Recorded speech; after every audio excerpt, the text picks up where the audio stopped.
नमस्कार मित्रों, एक बार फिर से स्वागत है हमारे YouTube चैनल में। आज की जो कहानी है, आज का जो प्रसंग है, बड़ा ही ज्ञानवर्धक होने वाला है। एक मोर और मोरनी का प्रसंग है। मोर कहता है, जो इंसान अपने जीवन में सुख समृद्धि पाना चाहता है, हमेशा सुखी जीवन जीना चाहता है, जो इंसान इन 8 बातों को अपने जीवन में हमेशा याद रखे, हो सके तो इन 8 बातों को अपनी संतान को भी बता करके जाएं। ऐसी 8 अनमोल बातें मोर बताता है और कहता है, जो इंसान इन 8 बातों को अपने जीवन में अमल करता है, उसे जीवन में कभी कष्ट नहीं भोगना पड़ता। वो इंसान अपने जीवन में कभी धोखा नहीं खा सकता। इन 8 बातों को एक कहानी के माध्यम से बताएंगे प्रिय दर्शकों। इससे पहले यदि आप हमारे YouTube चैनल पर नए हैं तो हमारे चैनल को सब्सक्राइब कर दें, बेल आइकन को दबा दें, जिससे कि आने वाली वीडियो का नोटिफिकेशन सबसे पहले आप लोगों तक पहुंचे। आप लोग उस वीडियो का फायदा उठाएं। वीडियो हमेशा पूरा देखा करें। जो लोग आधा अधूरा वीडियो देखकर छोड़ देते हैं, उन लोगों को आधी अधूरी जानकारी होती है और अधूरा ज्ञान हमेशा खतरनाक होता है। इसलिए हो सके तो वीडियो पूरा देखें। हाँ मित्रों, अधिक समय बर्बाद न करते हुए आइए डायरेक्ट कहानी के माध्यम से इन 8 बातों को आप लोगों तक पहुंचाएंगे। एक जंगल में एक मोर और मोरनी रहा करते थे। उनके 2 बच्चे थे। मोर ज्यों-त्यों करके भोजन की तलाश करने के बाद अपने बच्चों को आकर के, अपनी पत्नी को आकर के खिलाता, लेकिन उसकी पत्नी बड़ी ही सीधे स्वभाव की थी।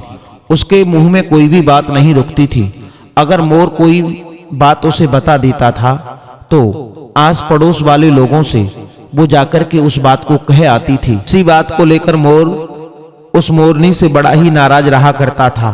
वो ये कहता था कि तुम अपने घर की बात किसी को मत बताया करो। प्रतिदिन मोर जंगल में दूर दूर तक जाता और अपने भोजन की तलाश करता और नए नए स्थानों से प्रतिदिन भोजन को लेकर के आता। जो ही भोजन को लेकर के आता, उसकी पत्नी उस भोजन के बारे में पूछती, मोर बता देता था और उसके मुंह में वो बात नहीं रुकती थी। जंगल में जितने भी जीव जंतु रहा करते थे, उन सभी के पास में जाकर चिल्ला चिल्ला करके उस भोजन के बारे में बताया दिया करती थी। इस बात को लेकर के मोर बड़ा ही परेशान रहने लगा। मोर अपनी पत्नी से कहता है कि अगर तुम इसी तरीका से सारी बातें, भोजन की ये सारी जुगाड़ें तुम सभी को बता दोगी, तो एक दिन वो आएगा कि भोजन के लाले पड़ जाएंगे। जैसे ही मोर पुनः भोजन लेने के लिए जाता, भोजन लेकर के जैसे ही घर पे आता, अपनी पत्नी को देता, सारी बात बताता कि आज मैं भोजन वहां से लेकर के आया हूं। और दूसरा दिन ज्यों ही होता, उसकी पत्नी सारे जंगल में बातों को बता देती थी सभी पक्षियों को। जैसे ही पुनः मोर उसी जगह पे जाता, तब तक क्या देखता कि उस जगह पर जंगल के सभी पक्षी झुंड बना करके उस भोजन को खा रहे हैं। वहां उसे कुछ नहीं मिलता। बेचारा बड़ा ही परेशान होने लगा। इस बात को लेकर के बड़ा परेशान रहने लगा और समय वही आ गया जो होना था। एक दिन वो आया कि कहीं उसे भोजन नहीं मिलता। जहां भी मोर जाता, वहां पर सभी जंगल के पक्षी वहीं पहुंच जाते और उसे कुछ भी नहीं मिल पाता। बेचारे को हताश होकर के वापस लौटना पड़ता। एक तो वो भोजन से परेशान था, दूसरा अपनी पत्नी से परेशान था। मोर ने आकर के जैसे ही अपनी पत्नी से कहा, देख लिया तुमने, हमने तुमसे मना किया था कि तुम किसी को कोई बात नहीं बताओगी। तो उसी समय मोरनी कहने लगी, अरे हाँ हाँ, तुम हम पर ये पल्ला क्यों झाड़ रहे हो? तुमसे भोजन की तलाश नहीं होती तो मना कर दो, मेरे ऊपर ये लांछन ना लगाओ। इस बात को लेकर मोर नाराज होकर के जंगल में निकल गया और काफी दूर पर जाकर के देखा कि जंगल में एक महात्मा की कुटिया बनी हुई है। और मोर जाकर के महात्मा जी के पास में पहुंचा, महात्मा जी को प्रणाम किया। महात्मा जी ने जैसे ही मोर को देखा, विचार किया कि आज तुम बड़े दुखी हो। जवाब दिया है, क्या बताऊं भगवान, मैं बड़ा परेशान हूं। बात यह है कि मेरी पत्नी बड़ी ही भोले स्वभाव की है। उसके मुंह में कोई बात नहीं रुकती। मैं उसे कोई बात बताता हूं तो वो जंगल के सभी पक्षियों को सारी बात बता देती है। अब तो भोजन के लाले पड़ गए हैं। ज्यों-त्यों करके मैं भोजन की तलाश करता हूं और मेरी पत्नी सभी पक्षियों को उस भोजन के बारे में बता देती है। हे महात्मा जी, मैं बड़ा परेशान हूं, मैं बड़ा दुखी हूं, मैं क्या करूं? मोर की सारी बातें सुनने के बाद महात्मा कहने लगे, हे मोर, अब तुम हमारी बातों को सुनो। मैं तुम्हें ऐसी 8 अनमोल बातें बताऊंगा। अगर तुम इन 8 अनमोल बातों को अपने जीवन में उतारोगे, अमल करोगे, तो तुम्हें कभी कष्ट का सामना नहीं करना पड़ेगा। वो 8 बातें ये हैं, सभी लोग ध्यान से सुने। पहली बात, साधु महात्मा उस मोर को पहली बात बताते हैं कि अपनी मजबूरी किसी को मत बताओ। चाहे तुम्हारी पत्नी हो, पुत्र हो, मित्र हो, सामने वाला ये तुम्हारी मजबूरी को जान लेगा तो वो हमेशा तुम्हें नीचा दिखाने की कोशिश करता रहेगा। इसीलिए अपनी मजबूरी किसी को कभी नहीं बतानी चाहिए। दूसरी बात, साधु महाराज मोर को बताते हैं।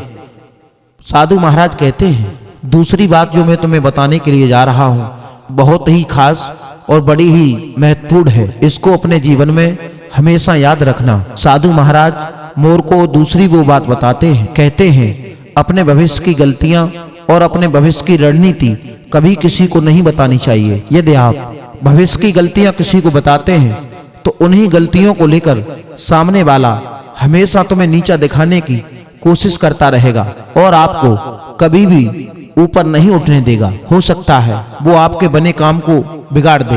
हो सके तो अपनी भविष्य की गलतियां कभी किसी को मत बताना।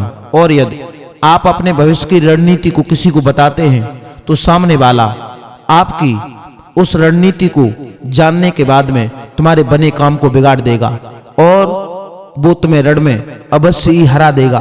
तुम्हें पराजय का सामना करना पड़ेगा। इसलिए भविष्य में कभी भी अपनी गलतियां हो गई हैं न किसी को बताओ और तुम्हारा जो रणनीति है आगे की वो भी किसी को नहीं बतानी चाहिए। मोर को ये महत्वपूर्ण बातें महात्मा जी बता रहे थे। तुमसे अच्छी वो रणनीति तैयार कर लेगा और रण क्षेत्र में तुम्हें हारने का हमेशा खतरा रहेगा। इसलिए भविष्य की रणनीति कभी किसी को नहीं बतानी चाहिए। तीसरी बात, साधु महाराज उस मोर को बताते हैं और कहते हैं अपने घर की बात कभी किसी दूसरे व्यक्ति को नहीं बतानी चाहिए। यदि वो तुम्हारे घर की बात जान लेगा तो वो समाज में तुम्हें हमेशा नीचा दिखाने की कोशिश करेगा, तुम्हारे मान प्रतिष्ठा के ऊपर उंगली उठाता रहेगा। इसलिए तुम अपने घर की बात किसी को कभी मत बताओ। पति पत्नी में होती हैं, पिता पुत्र में होती हैं। अपने घर की बात अगर किसी को बताओगे तो समाज में कभी तुम ऊंचा बोल नहीं पाओगे, क्योंकि सामने वाला हर वक्त तुम्हारे ऊपर उंगली उठाता रहेगा। अरे हाँ, तुम कब के दूध के धुले हो, तुम्हारे घर में ये होता है, तुम्हारे घर में वो होता है। इसलिए तुम अपने घर की बात कभी किसी को मत बताओ, चाहे कितना भी सगा हो, चाहे मित्र हो, चाहे दोस्त हो, चाहे कोई भी सगा संबंधी क्यों न हो। अपने घर की बात किसी को नहीं बतानी चाहिए। आपके घर की बात को सुनकर वो मौके का फायदा उठाएगा। अपने घर की बातें किसी को भी भूल करके नहीं बतानी चाहिए। चौथी बात, महात्मा जी उस मोर को बताते हैं। वो कहते हैं अपनी कमाई का जरिया कभी किसी को नहीं बताना चाहिए, चाहे वो तुम्हारा मित्र हो, चाहे वो तुम्हारी पत्नी हो। यदि तुमने अपनी कमाई का जरिया तुमने उसे बता दिया तो तुम्हारे आमदनी में व्यवधान आ सकता है। इसलिए साधु महात्मा कहते हैं कि तुम अपनी कमाई का जरिया कभी किसी को मत बताओ। यह सामने वाले को तुम्हारी कमाई का जरिया पता चल गया तो हो सकता है वो तुम्हारी कमाई के जरिए पर अपना अधिकार जमा ले, जैसा कि मोर के साथ हो रहा है। रोज नई जगह मोर खोजता है और अन्य पक्षी जाकर के तलाशी हुई जगह पर अपना कब्जा जमा लेते हैं। पांचवी बात, साधु महाराज मोर से कहते हैं अपनी कमजोरी और अपनी ताकत कभी किसी को नहीं बतानी चाहिए। यदि तुमने सामने वाले को अपनी कमजोरी बता दी तो उसी कमजोरी को लेकर समय समय पर वो मौके का फायदा उठाकर तुम्हें कष्ट देगा, तुम्हें परेशान करेगा। और तुमने अपनी ताकत का भी एहसास उसे करा दिया तो वो तुमसे बड़ा शक्तिशाली बनकर तुम्हें मौके पर धोखा अवश्य कहना पड़ेगा। इसलिए साधु महाराज कहते हैं कि कभी किसी को भी अपनी ताकत और अपनी कमजोरी के बारे में नहीं बताना चाहिए। कितना भी घनिष्ठ मित्र हो, अपनी कमजोरी और अपनी ताकत किसी को नहीं बतानी चाहिए, क्योंकि अगर तुम्हारे सामने वाले व्यक्ति को तुम्हारी ताकत का पता चल गया तो वो तुम्हारी ताकत को तोड़ सकता है, खत्म कर सकता है। इसलिए कमजोरी और ताकत किसी को भी मत बताओ। जी हाँ मित्रों, साधु महात्मा छठवीं बात उस मोर को बताते हैं कि कभी किसी को अपने मित्र और अपने शत्रु के बारे में नहीं बताना चाहिए। अगर अगले इंसान को पता चल गया कि फलाना आदमी तुम्हारा मित्र है तो वो तुम्हारी मित्रता को तोड़वा भी सकता है, और अगर उसे मालूम पड़ गया कि वो तुम्हारा शत्रु है तो वो तुम्हारे शत्रु से मिलकर के उसकी ताकत को दूना कर सकता है। इसलिए साधु महात्मा कहते हैं, हे मोर, तुम्हें कभी भी, इंसान को कभी भी अपने मित्र और शत्रु के बारे में नहीं बताना चाहिए। कभी भी कैसा भी संकट आ जाए, कितना भी दुख आ जाए, कभी भी तुम्हें अपने मित्र और शत्रु के बारे में नहीं बताना चाहिए। अगर तुमने अपने शत्रु के बारे में बता दिया तो हो सकता है सामने वाला व्यक्ति तुम्हारे शत्रु के पास में जाकर के वो उसकी दूनी ताकत बन जाए। इसलिए अपने शत्रु और मित्र के बारे में कभी किसी को नहीं बताना चाहिए। साधु महात्मा सातवीं बात बताते हैं, हे मोर, किए हुए दान के बारे में किसी को नहीं मालूम होना चाहिए। चाणक्य जी ये कहते हैं कि यदि दाएं हाथ से दान किया गया है तो यहां तक बाएं हाथ को भी नहीं मालूम होना चाहिए कि दाएं हाथ ने दान किया है। दान के बारे में कभी किसी को नहीं बताना चाहिए। जी हाँ मित्रों, ये रही ज्ञानवर्धक कुछ बातें। हम अब आपसे विदा लेते हैं। तब तक हमारे चैनल को सब्सक्राइब कर दें, बेल आइकन को दबा दें, आने वाली वीडियो का नोटिफिकेशन सबसे पहले आपको मिले। सभी भाइयों को राधे राधे, जय श्री कृष्णा। आपका एक सब्सक्राइब हमारे लिए बहुत ही महत्वपूर्ण है। धन्यवाद।